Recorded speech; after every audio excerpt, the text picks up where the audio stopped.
এরশাদ 8 বছরে বিএনপির ভাঙার শত শত চেষ্টা করে বিএনপির একটা ইটও খসাইতে পারেনি। জিয়াউর রহমানের পা ধরে জিয়াউর রহমানের সামনে হাত জোর করে কান্নাকাটি করে দেশে ঢোকার অনুমতি নিয়েছিলেন হাসিনা। শেখ মুজিবের মৃত্যু দুর্ভাগ্যজনক, কষ্টদায়ক, কিন্তু আর কি বিকল্প ছিল বাংলাদেশের সামনে? ক্ষমতা থাকা অবস্থা, এমনকি বর্তমান অবস্থা, মানে আওয়ামী লীগের ভেতরে একটা জিয়া আতঙ্ক, তারেক আতঙ্ক, এটা আসবে কেন? এইটা হলো পাপের থেকে। প্রধান পাপ হলো যে, আমি কয়েকটা পয়েন্ট বলি তোমাকে, তাহলে তোমার জন্য সুবিধা হবে। একটা পয়েন্ট হলো 26শে মার্চ, যখন ইতিহাস চাইলো যে কেউ এসে সামনে দাঁড়াক, স্বাধীনতার ঘোষণা দেখ, তখন স্বাধীনতার ঘোষণা দেওয়ার জন্য শেখ মুজিব পাইল থাকলেন না মাঠে। তিনি ঘোষণা না দিয়া পাকিস্তান বাহিনীর কাছে আত্মসমর্পণকারী প্রথম বাঙালির নাম কি? আমি যদি আপনাকে কুইজ ধরি যে পাকিস্তান বাহিনীর কাছে আত্মসমর্পণকারী প্রথম বাঙালির নাম কি, সেটা তো নিশ্চয়ই শেখ মুজিব। স্বাধীনতার ঘোষণা না দিয়া তাজউদ্দিনকে ফেরত পাঠিয়ে দিয়া তিনি পাকিস্তান আর্মির কাছে সারেন্ডার করে চলে গেলেন পশ্চিম পাকিস্তান। তারপরে জিয়াউর রহমান স্বাধীনতা ঘোষণা করলো, দেশ যুদ্ধ হলো, স্বাধীনতা হয়ে গেল। চিরকালের জন্য জিয়াউর রহমানের কাছে ছোট হয়ে আছে আওয়ামী লীগ এবং তার নেতা। এটা একটা অপমানের জ্বালা আছে না? এই জন্য তো হাসিনা বেলা তুচ্ছ তাচ্ছিল্য করে। কোথাকার কোন মেজর, কোথাকার কোন মেজরের তো মুক্তিযুদ্ধ গেছিল, মুক্তিযুদ্ধের ঘোষণা করছে, নিজের স্ত্রী সন্তানদেরকে থ্রেটের মুখে রেখে, পাকিস্তান আর্মির হুমকির মুখে রেখে মুক্তিযুদ্ধে ঝাঁপায় পড়ছে। আপনি গেছিলেন? আপনারা তো এই যুদ্ধের 9 মাস পাকিস্তান আর্মির নিরাপত্তা বেষ্টনীর মধ্যে বাস করেছেন, পাকিস্তান সেনাবাহিনীর ভাতা খেয়েছেন। অপমানগুলো আর জিয়াউর রহমান বেগম জিয়া জেলখানায়, পার্থক্য বুঝতে হবে না? আপনারা পরিচয়, আপনার বাচ্চা দিয়েছেন একটা 71 সালে জন্ম, এই বাচ্চাও তো পাকিস্তান আর্মির হাত দিয়া পৃথিবীতে নামছে। তারপরে মিষ্টি কিনে এনে পাকিস্তান আর্মিদেরকে মিষ্টি খাওয়াইছেন। এগুলো তো রেকর্ড ইতিহাসের, আমি বানিয়ে বলছি না। তো এগুলো তো ছোট হয়ে আছে। একটা পরিবার সাফার করতে করতে কি হয়েছে, আর একটা পরিবার সকল সুযোগ সুবিধা নিয়েছে। এটা হলো 1 নম্বর। 2 নম্বর পয়েন্ট হলো যে শাসক শেখ মুজিব এবং শাসক জিয়াউর রহমান। শাসক শেখ মুজিব হলো ব্যর্থ ব্যর্থ ব্যর্থ। শেখ মুজিব ছিলেন রূপকথার রাজা, বাস্তবের মুকুট বহন করার ক্ষমতা তার ছিল না। কাগজের মুকুট বহন করতে পারতেন তিনি, কারণ ওটা ছিল ফিকশন। কিন্তু বাস্তব যখন আসলো তখন তিনি শাসন ক্ষমতা হাতে নিয়ে ধসে বললেন।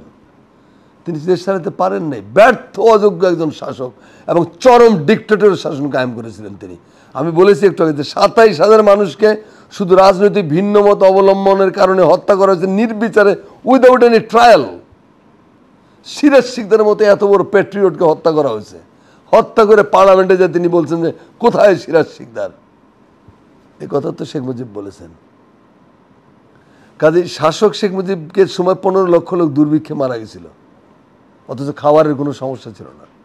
মুক্তিযুদ্ধের সকল চেতনাকে কবরস্থ করে 4র্থ সংশোধনী দিয়ে সকল রাজনৈতিক দল, সকল সংবাদপত্র ব্যান করে দিলেন।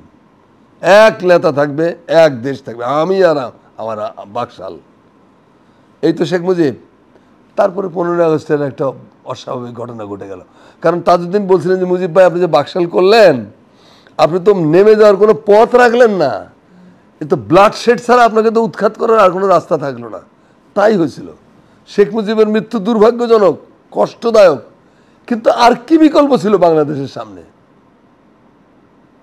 তার দানবীয় শাসন থেকে বাঁচা, তিনি তো রাজতন্ত্র কায়েম করেছিলেন, নট অনলি ফ্যাসিবাদ, রাজতন্ত্র। এই হলো শেখ মুজিবের শাসন আমল। জিয়াউর রহমানের শাসন আমল, একটা মানুষ, তাকে তিনি যাতে ব্যর্থ হন তার জন্য এই 5টা বছরে 30টা কুল আলায় দেওয়া হয়েছে ইন্ডিয়ার তরফ থেকে বাংলা, তার উপরে এই 30টা কু মেঘামেলা করতে হয়েছে তাকে।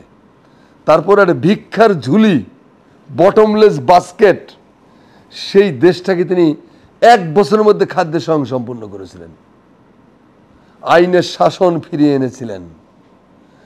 গণতন্ত্রকে হারিয়ে যাওয়া কবরস্থ গণতন্ত্রকে আজিমপুর থেকে তুলে এনে তিনি আবার গণতন্ত্রকে প্রতিষ্ঠা করেছিলেন।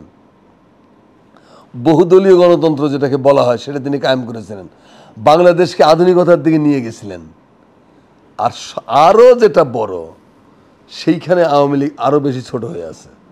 সেটা হলো বাংলাদেশের এই যে এতগুলো ঘটনা, বাংলাদেশ যুদ্ধে গেলাম, এটা করলাম, আসলাম, বেরিয়ে আসলাম, এই এত লম্বা ঘটনার পরে আমরা এসে স্বাধীনতার পরে এসে দেখলাম যে আমরা তো একলা যুদ্ধ করি নাই। মুক্তিযুদ্ধ তো চাকমারা করছে, মারমারা করছে, মুরংরা করছে, গারোরা করছে, হাজংরা করছে, সাঁওতালরা করছে, ওরা করেছে। তো আমি বাঙালি জাতীয়তাবাদের মধ্যে তাদের আশ্রয় কোথায়? তাদের জায়গা নাই তো। মানবেন্দ্র লালমা বললো যে পার্লামেন্ট, শেখ মুজিব বললেন আজকে তো সবাই বাঙালি হয়ে যাও। মানবেন্দ্র বলল অ্যাবসার্ড, আপনি কি মাথা টাথা খারাপ আপনার? আমি বাঙালি হব, আমি চাকমা মানুষ, আমি কেন বাঙালি হতে যাব?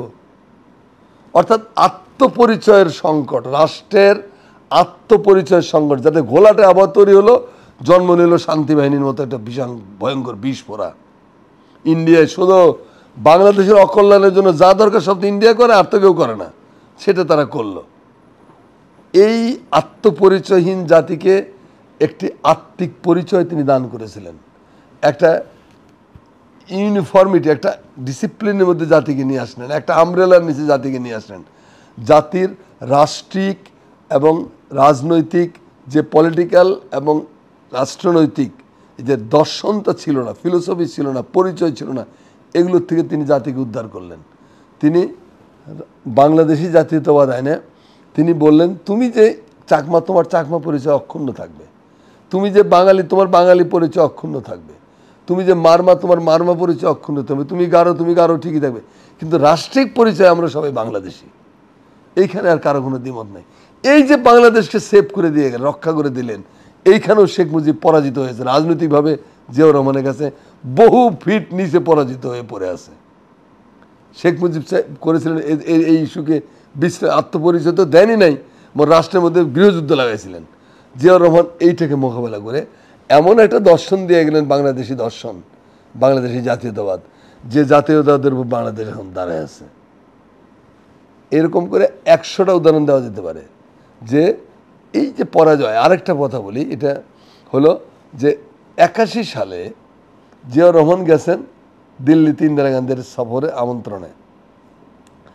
ডক্টর ওয়াজেদের বই আছে, সেখানে তিনি লিখছেন যে ইন্দিরা গান্ধীর মধ্যস্থতায় জিয়ার সাথে, প্রেসিডেন্ট জিয়ার সাথে দেখা করার একটা সুযোগ পেলাম আমরা। হাসিনা যেই তো কান্না শুরু করলো, তো হাসিনাকে জিয়াউর রহমান আশ্বস্ত করলেন, বলে আপনি শেখ মুজিবুর রহমানের মেয়ে, ওই দেশটা তো আপনার মাতৃভূমি, আপনার তো ওখানে ফেরার অধিকার আছে, আপনি দেশে ফিরে আসেন। তা ডক্টর ওয়াজেদ বলে যে ও ভয় পায় যে তাকে না মেরে ফেলে আবার। তিনি বলেন যে ভয় পাবার কি আছে, দেশে তো এখন আইনের শাসন প্রতিষ্ঠিত হয়েছে, কোনো ভয় নেই। তারপরেও তার নিরাপত্তা দেওয়ার জন্য যদি আমার জীবন দিতে আমি দেব।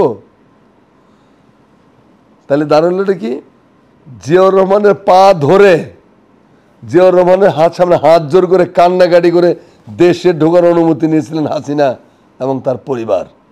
সেইখানেও চিরকালের জন্য ছোট হয়ে আছে, এতগুলো ছোট হয়ে আছে। আরও একটা ডেঞ্জারাস জিনিস আছে, সেটা হলো যে এই যে ফিলোসফি বাংলাদেশি জাতীয়তাবাদ, এই ফিলোসফি বাস্তবায়নের জন্য জিয়াউর রহমান আর দুটো জিনিস রেখে গেছেন, যে দুটো জিনিসের সাথে মোকাবেলা করতে আওয়ামী লীগ ফেল। নর্মাল গণতান্ত্রিক ওয়েতে মোকাবেলা করতে যে আওয়ামী লীগ পারে নাই, সেটা কি, BNP, Bangladesh nationalist party. Ziaur Rahman তার রাজনৈতিক দর্শন দিয়েই শুধু যে ক্ষান্ত হন নাই, তিনি একটি রাজনৈতিক দল গঠন করে দিয়ে গেছেন, যে দলের দর্শন হলো বাংলাদেশি জাতীয়তাবাদ, মডারেট লিবারেল ডেমোক্রেটিক ফোর্স। এটা এই জায়গাটা ভ্যাকুয়াম ছিল, এই জায়গায় তিনি সঠিক একটা জিনিস দাঁড় করে দিয়ে গেছেন। এই দলের কাছে সরাসরি নির্বাচনে আওয়ামী লীগ খবর থাকে না, অর্থাৎ এখানে ছোট হয়ে আছে, এটার মোকাবেলা করতে পারে না। আরেকটা কি, যে জিয়াউর রহমান, সবাই ধরে নিয়েছে যে আপনার জিয়াউর রহমান বিএনপি মৈশা ধ্বংস হয়ে শেষ হয়ে বিলীন হয়ে যাবে। আশ্চর্য ব্যাপার, কিছুই হয়নি। এর সাথে 8 বছরে বিএনপির ভাঙার শত শত চেষ্টা করে বিএনপির একটা ইটও খসাইতে পারেনি। ও 2-4টা ব্যক্তিকে ভাগাই নিয়ে গেছে, এটা যায় আসে না। 15 বছরে হাসিনা করে নাই এহেন কোনো কাজ নাই। 60 লক্ষ নেতাকর্মীর বিরুদ্ধে মামলা দেওয়া হয়েছে, 1000-এর উপরে লোকজনদের গুম করে ফেলা হয়েছে, মিথ্যা মামলাতে পিষে ক্রস ফায়ার করে এনকাউন্টার করে মেরে ফেলছে, গুম করছে, ওনাকে লাশের খোঁজও পাওয়া যায়নি।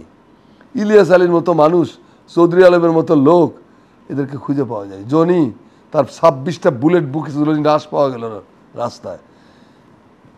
তারপরেও জিয়াউর রহমানের দলকে ধ্বংস করা যায়নি, কারণ এই রাজনৈতিক দলের পিছনে নেতৃত্ব দিচ্ছে একটা পরিবার, যে পরিবারের মধ্যে দেশনেত্রী বেগম খালেদা জিয়া আছেন, যে পরিবারের মধ্যে তারেক রহমানের মতো সুযোগ্য রাজনৈতিক ব্যক্তিত্ব আছেন। এই যে সুযোগ্য নেতৃত্ব দেখেন, 83 সালে বেগম খালেদা জিয়া রাজনীতিতে আসছিলেন, 83 সাল থেকে আজকে হলো 2025, এত লম্বা সময়ও বাংলাদেশের রাজনৈতিক গগনে তিনি শীর্ষতম জনপ্রিয় ব্যক্তিত্ব হিসেবে এখন রয়ে গেছেন। তার ধারে কাছে কেউ নাই। কি নিয়ে থাকলে তার কাছে কি ম্যাজিক আছে? না, কাজ দিয়া, দেশপ্রেম দিয়া, মানুষকে ভালোবেসে, গণতন্ত্রের প্রতি অকুণ্ঠ শ্রদ্ধা, এগুলো যে খালেদা জিয়ার বৈশিষ্ট্য। এবং তারেক রহমান পিতা, তার সেই মহান পিতা এবং মহান মহীয়সী জননী, এই দুজনের আদর্শের ভিত্তিতে ভুল ত্রুটি যাই থাক, মানুষের ভুল হতেই পারে, কিন্তু আজকের এই 5ই আগস্টের জুলাই বিপ্লবের পরে, আমার এই মহান ঘটনার পরে তারেক রহমানের যে বক্তব্য বিবৃতি, সেগুলো রীতিমতো সমীহ করার মতো। একটা রাষ্ট্রনায়কোচিত বক্তব্য দিচ্ছেন তিনি, যেগুলো আমাদের শ্রদ্ধা আকর্ষণ করেছে, মনোযোগ আকর্ষণ করেছে। আর উল্টা দিকে শেখ মুজিব পরিবারের অবস্থায় দেখি চুরি আর লুটপাট, যে যেমনি পারে টাকা মারো। রাষ্ট্রের সবচেয়ে নিশ্চিদ্র নিরাপত্তা বেষ্টনী হল বাংলাদেশ ব্যাংকের ভল্ট, সেখান থেকে টাকা পাচার করে নিয়ে চলে গেছে। মিলিয়নে তারা হিসাব করে না, তারা বিলিয়ন বিলিয়ন বিলিয়ন বিলিয়ন, হাজার হাজার লক্ষ কোটি হাজার কোটি টাকা ডলার পাচার করে দেশ থেকে নিয়ে গেছে। এটা মুখ দেখাবে কেমনে? তো জিয়াউর রহমানের রাজনীতির কাছে, জিয়াউর রহমানের ইমেজের কাছে, জিয়াউর রহমানের রাজনৈতিক দলের কাছে, জিয়াউর রহমানের পরিবারের কাছে আওয়ামী লীগ চিরকালের জন্য নিচু হয়ে আছে, ছোট হয়ে আছে, ক্ষুদ্র হয়ে আছে। এই জন্য জিয়াউর রহমানের প্রতি আর তারেক রহমানের প্রতি এত বিদ্বেষ।